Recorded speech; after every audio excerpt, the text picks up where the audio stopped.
خبرست ولی انگار با تناب مشکل داره. داداش یه دقیقه است داری دوتا تناب میبری، فقط 6 دقیقه مونده. ببار دیگه، مگه نون نخوردی؟ ها ماشاءالله. داش با این وضع تناب بریدن چجوری میخوای خانواده رو بگردونی؟ برید تناب دومیارم بریده.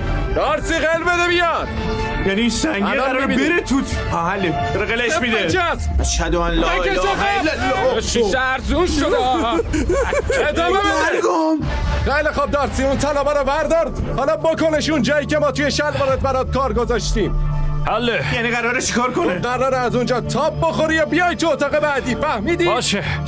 پشتتو بکن به ما. بچرخ من این دیوونه میخواد برو اون برتر. یعنی قراره چیکار کنه؟ چیکار میکنه؟ خب میخواد بپره دیگه. خب دارسی وقتشه که اشد تو بخونی. مگه من جیمز باندم بپر چی؟ ماشاءالله دارسی بپر. وای حاجی برگام دقیقاً 5 دقیقه از زمانش آقا مونده. وایسا عزیزم،